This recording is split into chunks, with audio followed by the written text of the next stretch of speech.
That's me, about to finish my first marathon in a time I didn't believe was possible. This is one of the hardest things I've ever done in my life, and it all started 6 hours before. It's race day. It feels early, but the race energy's in the air. I'm racing the DC Marine Corps Marathon, one of the largest in the country. So we hopped on the metro to make our way into Washington, DC. And oh my, were there a lot of runners out. Look at this, oh my God, that is insane. This is the 4th biggest marathon in the country. And for this race, I would be running with my high school teammate, Will, who was trying to break the 3-hour barrier. Let's go! Will is like infinitely more prepared than me. I have no gels, and I'm gonna kind of wing it. Will and I are gonna do an extremely brief warm-up, just get the legs moving a little bit. And just like that, it was go time for the marathon. My first marathon.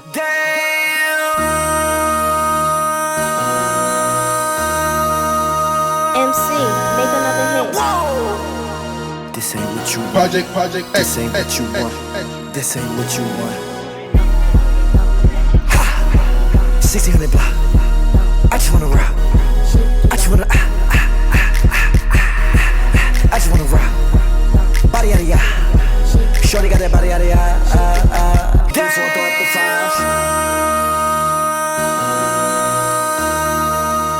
MC, make another hit. Let's go, baby. Race adrenaline's definitely here. I'm like ready. It's that fight or flight instinct. I'm gonna fight. We're gonna do it. I'm gonna kill this first marathon. Wish us luck. This is it. This is it. We headed to the start line and I was feeling the nerves. I haven't raced in more than 6 months, but just like that, it was go time. On your mark, get set!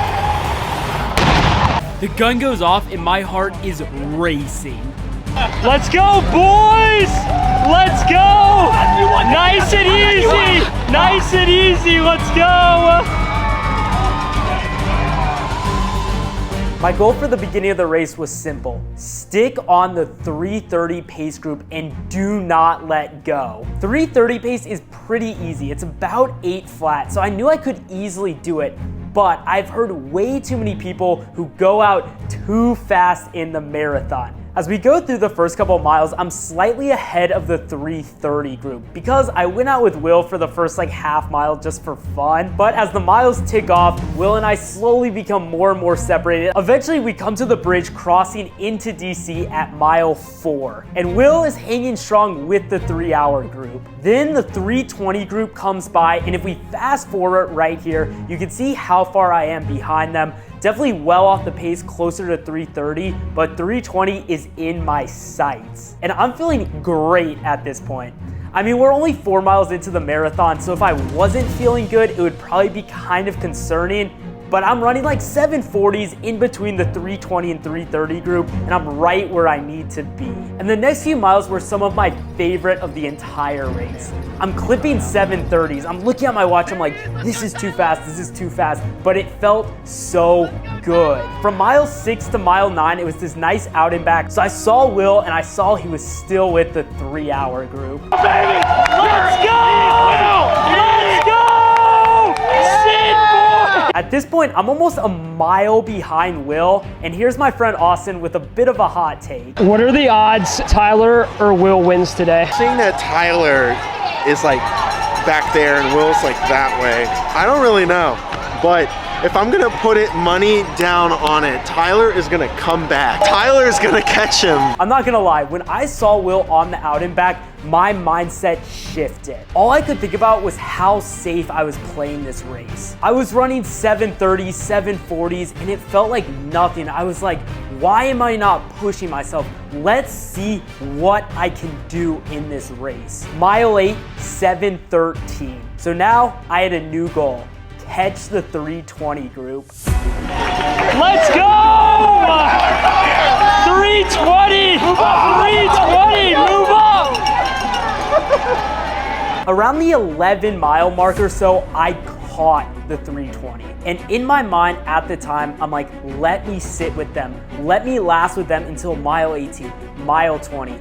But then I hit the half marathon mark. I end up going through the half marathon at 1:39, which puts me on pace to run a sub 320 marathon, a time that was beyond my wildest dreams. But my friend Tyler thought I could run even faster. How do you think Will and Tyler are gonna finish? I think they're both gonna finish pretty well. What times? Will, I'm thinking, will be 2:55. Tyler might be, I'm gonna go with 3:10. You're predicting a big second half surge. I mean, why not? Why not a surge? And honestly, guys, buckle up because this is where things get crazy. So I crossed that half marathon mark and I'm feeling good, as you probably should while you're running the marathon. But in my mind, I'm like, I could see myself splitting a 90-minute half marathon right here and breaking 3:10. These are my splits after the half marathon. 6:56, 6:47, 6:53, 6:52, 6:56. And I am cooking. I'm rattling off these sub 7 miles like they are nothing. And as I hit mile 17, the 320 group is way behind me and I'm looking on the hunt for the 310 pace group. Meanwhile, my friend Will had fallen off the 3-hour pace group. Stick in the pack, you got it! Come on, Will! You got this! And as I'm running through the National Mall, all my friends are like, Will's dying, you gotta go catch him, you gotta go catch him. Tyler! Will is dying! Tyler! Catch Will! Catch Will! You can get him! Get him! Get him! Get him! Go!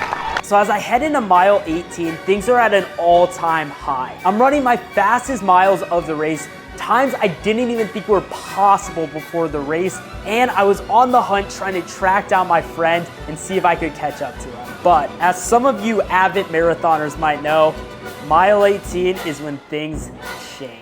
I knew around mile 18, mile 19, mile 20, things were going to get hard. Something was going to go wrong. And sure enough, something did. Right there!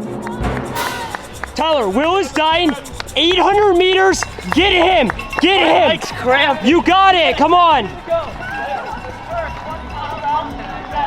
So right there, I felt the first cramp in my leg, right here. My leg seized up out of nowhere. I'm like hobbling forward. Probably had to do with lack of fueling, but I am type 1 diabetic, which makes it incredibly difficult to fuel correctly during a marathon. So my legs started cramping, and in the back of my mind, I'm like, this is the end of my race. I'm literally hobbling along every couple of steps because my legs just keep seizing up and there's nothing I can do. I have 8 miles ahead of me and I'm like, there's absolutely no way I'm not walking this in. But the other voice in my head is thinking, you made it 18 miles in at a pace you did not think was possible. No matter what, you cannot stop.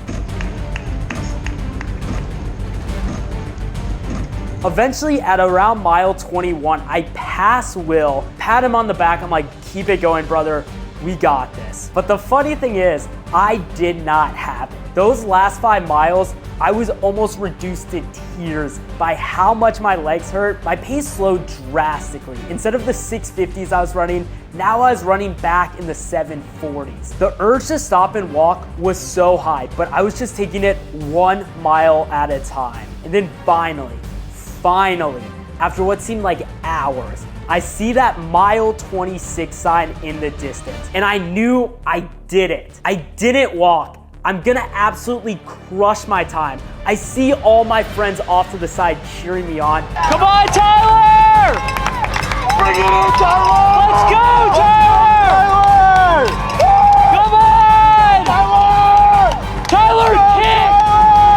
Kick! Kick!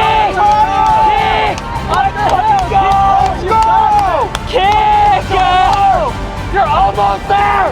Oh, Tyler, pass them! Pass them, Tyler! Almost there, baby! We finished up this massive hill. I'm trying to kick, but after 26 miles, it's kind of hard. I see that finish line, I see the clock, and I cross the line in 3:16:12. And that's a time that I fought for and I worked for and I could not be happier. Will ran a 3:35, and then I had to go to the medic tent for like an hour after my race because my legs were cramping so bad.